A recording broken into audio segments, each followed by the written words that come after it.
What's up, everybody? Bootsy Greenwood here, and I'm coming to you live from my whiteboard. I tried this video earlier. I think it was corrupted, the SD card or something, so I'm trying it again. I've been talking about this idea of levels of consciousness, states of consciousness, levels of energy, really emotional states, and how we can monitor our emotional states based on our thinking, and how we can also actively bump ourselves up into higher levels of consciousness or better, more enjoyable emotional states by understanding where we are in this map of consciousness. Now, I want to put the offer out there that I will shoot you an image that was made by a friend who's a designer of mine, a friend of mine, to give you the map of consciousness that she did based on David Hawkins' work, Power versus Force. That's where this comes from. It's kind of the industry standard. But I can't share that image on YouTube because of copyright, trademark deal. I don't know why that is. It doesn't make a whole lot of sense to me, but I'm happy to send that to you, like I said, via DM.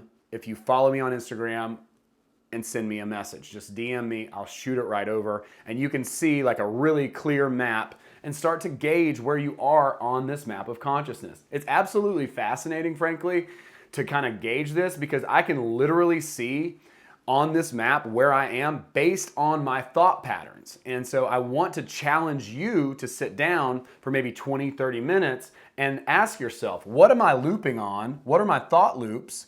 What's going on and on and on in my head when I'm in this state, when I'm in this state, when I'm in this state? What are the thoughts that I'm having?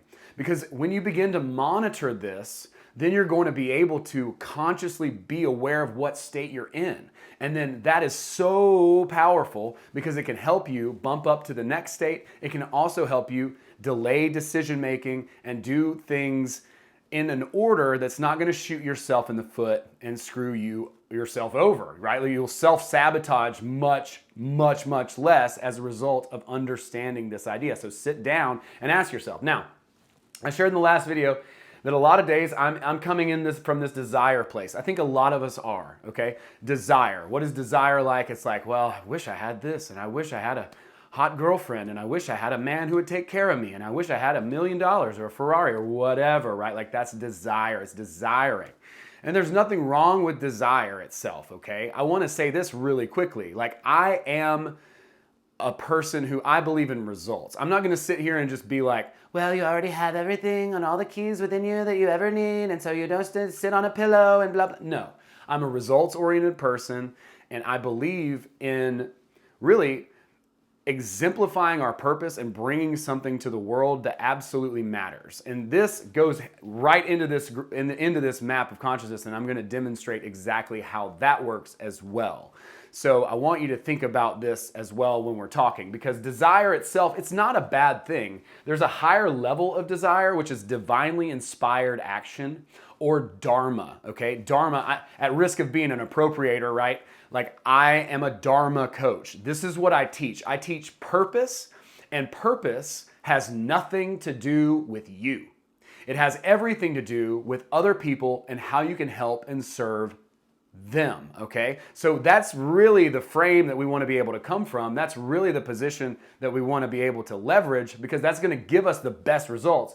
And those results are actually going to come not really necessarily directly, but indirectly, okay? So as I said in the last video, all this stuff down here in this force part of the map of consciousness here, this is us attempting to manipulate and force the world into submission from a material place. We're forcing this, we're pushing this, we're making this happen in order to get a direct result. Well, there's also indirect results that happen from that. That's what karma is, okay? Now, when we get in these higher states of consciousness, we are actively in what is known as power. We're empowered from within, we're inspired divinely. We're not in degenerate, Machiavellian, manipulative action. We're in divinely inspired action, and we are going to get direct results as well as indirect results from the actions that we take. That is karma. Okay, we're talking about karma and dharma here. I'm trying to put it in the simplest terms as is humanly possible. And I'm about to share a very embarrassing story. I'm trying to be a little bit more vulnerable because my coach is telling me, be more vulnerable. And I'm trying to take his advice, even though I don't really like sharing my mistakes on the internet. But if it saves you time and it helps you, then I guess it's worth it. So I'm trying to shortcut you a little bit. So what I've been able to do is monitor my states going through here and going up into this level here, all right? So here, I'm gonna go through my thought loops. I want stuff, oh, I want stuff, oh, no. I'm mad I don't have it. Why don't I have this? Why don't I have that? Other people have this, other people have that. I should have this. This is pride, this is the pride loop. I should have this, I deserve it. I'm Bootsy Greenwood. I did this and I did that. I should deserve this thing, blah, blah, blah. Well, when I get into that thought loop, I know where I am. I know I'm in pride. So I know that if I start to reflect on myself and say, okay, well, why don't I have this? What have you done, Owen, or Bootsy, or whatever your little name is? What have you done or what have you not done in order to get yourself into taking action? And specifically taking action for other people on their behalf. What do they need? How can you help them, Owen? What can you do for the world? What can you give? What's your gift, right? Because your purpose has everything to do with giving your gift to other people. It has nothing to do with you getting anything. That's what purpose is. So my purpose, cheesy as it sounds, don't really care, is to bring people joy. That's my base level purpose, all right? From there, it's really exciting and interesting because we can build on that, learn what our essence is, learn what our functions are, etc., right? Like I have a whole model about this, but it all begins with your reason why. If you don't know what your reason why is, if you don't know why you're here and what you're supposed to be doing, what your dharma is, okay, appropriator, can't help it, then what are you going to bring to the world? What are you doing? Why are you even here, right? Like that's where we need to start. We need to start there.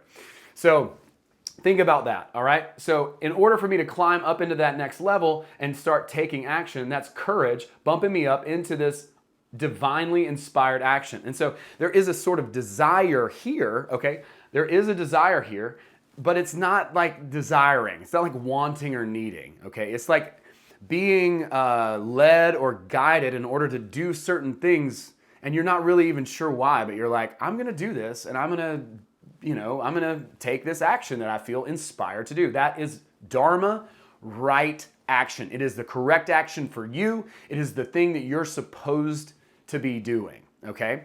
And once you get into that state, you start doing things that have incredible impact, and you'll start getting results from various sources that are indirect from the action that you are taking. You'll also get direct results, but you'll get more indirect results. People will start hitting you up from over here and over there, yada, yada, right? Like things that you couldn't account for because your mind can't know everything. We don't know what we don't know. Okay, so now it's time for me to share an embarrassing story. If you've made it this far in the video, you deserve it. So I hope this has been helpful, but I want to illustrate something that happened to me this very week. So I have been running an open mic at this small bar. It's dank, it's nasty, it's stinky on a Monday night. I've been doing it every single night or every single Monday night of every single week throughout the whole entire summer. And I've been building a relationship with the owners and the people that work there and really just trying to dial it in to get something established to give myself time to practice comedy on stage and the comedians in our community time to practice on stage. That's it. Not a one red cent have I asked for, not $1 have I made off of that mic. The only purpose, the only reason why we're doing it is to practice stand-up comedy. That's it, that's all. So Monday, I'm hanging out and we're about to get started. We're maybe 5 or 10 minutes away from when I'm ready to start. We're outside, we're literally barking or calling people into the venue. Hey guys, we're doing an open mic. I've got maybe 8 or 10 people in the venue. I've got 5 or 6 people on the list who are gonna do comedy. And so everybody's ready. Owner comes out to me and says, you get started now. And I said, whoa, hold on a second. Like, we'll start at 9:30, we'll be done by 11 o'clock. That's how we've been doing it all summer. That's how we're gonna continue to do it. You know, we're bringing people into your venue that otherwise would not be here. So it's a Monday night. I don't really know what you want from me. She's like adamant, absolutely adamant. No, you start now. You do it now. And I was like, all right, well, you know what? we're done. We're out of here. Mic's canceled. Bye-bye, lady. You know what I'm saying? I grab my PA, I grab my lights, I grab my microphone. I literally bring all the equipment too, by the way, like every single thing, and set it all up. And then so I walk out and I just walk across the street. I put all the stuff in my car, and then I'm standing there with the other comedians and I'm venting. And I am thinking some pretty angry thoughts. I'm definitely in anger at this point, and a little bit of pride, and I'm bumped up in there, and I'm pissed, and I'm thinking, you know what we ought to do? We ought to get all these underage kids to go. I'm not proud of this, by the way. Go in there and start drinking, and we should call a cop, you know. And I'm like, this is me venting. Like, I'm not actually gonna do this, but literally, you know, F around and find out. You know what I'm saying? Like, I'm in mama bear mode at this point, because it's like, dude, we've done all this work. I'm just trying to get the comedians up on stage so they can get better at doing stand-up comedy, you know? So I'm having all these thoughts. Guys, I'm not proud of these thoughts, but I'm sharing on the freaking internet just so you can relate. You know what I'm saying? I know you probably have had these types of thoughts too. Like, obviously I didn't take action on this, but I'm fuming at this point. Eventually I calmed down a little bit, of course, and I'm laughing about it, you know, but I'm also like, dude, I've been screwed over so bad. I know what people do and how they think. So it's not like, you know, I'm not this gullible, you know, simp. You know what I'm saying? Like, I understand the manipulation and the way that people think, you know what I'm saying, to psychologically, you know, do stuff to people. So anyway, I've calmed down, all right, and then I'm like, you know what? Let's just walk around to this other bar, and we'll see if they maybe want to do it, right? We'll see if they want to have a mic tonight. So we walk around, go to this bar. I walk in, I look at the bartender, I go, hey, would you be interested in having a comedy show here? And he's like, oh yeah, that'd be great. When would you like to do it? And I was like, tonight. He was like, oh, okay. Well, I don't have a microphone, I don't have a PA, you know. I was like, well, I got all that stuff in my car. And he was just like, okay, bet, let's do it. Right? There's a few people in the bar, they're playing games, they're doing their thing. So I go out, I go grab my PA, I roll it over there, I set it on the stage, we get going, we have an open mic. They're real happy to have us. The place doesn't stink like a sweaty dungeon, and it's a really nice venue. And we do the mic, we wrap the mic, and I make an appointment to go and speak back again with the bar. It happened to be the bar manager was the bartender. And so now we have a mic there at this bar that's way better. Really cool, happy to have us, happy to do the time that we want, 9:30 to 11 p.m. that accommodates everybody, and it allows us, you know, to practice comedy. Again, you know, not taking a dime, just trying to get time for other people. But wound up meeting some really cool people that night, having a lot of fun, going out with everybody. We had an absolute blast, as it turned out, and only because eventually, and at first I was fuming, and, you know, judge me if you want to, but you know, I know we all struggle, but, you know, eventually, because I realized where I was at, and I was like, okay, cool, I'm not going to descend into doing some nasty shit, you know what I mean? Like, I'm going to take this energy and I'm going to apply it and leverage it and create a great relationship with a new venue and make something happen for the comedian. So big win, you know, I was able to be aware of what I was doing, aware of what was going on. I didn't like freak out or lose my mind completely. I was pissed though, and you can't blame me, right? Like you build a relationship with someone and then all of a sudden they're like, no, and it's like, all right, well, fine. I mean, I wasn't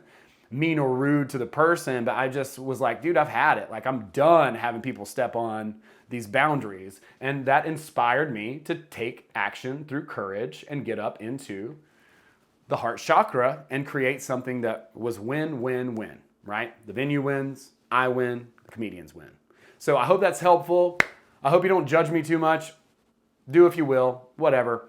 I'm trying to be real here, and so I hope this story has helped you to kind of see. I want you to learn from my mistakes. I want you to learn from my successes as well, and have the wherewithal and the presence of mind to see when you're in these states. Jot down what your loops are. What are your thought loops in each one of these levels? And then you can know how to get to the next one and bump yourself up and bump yourself up and bump yourself up until eventually you're in courage, and then you're inspiring action, you're doing dharma, you're doing your right action and creating results and good karma from those actions that you're taking, and then you'll get indirect as well as direct results. Hope you've enjoyed this video. Have a great day. We'll see you all next week. Peace.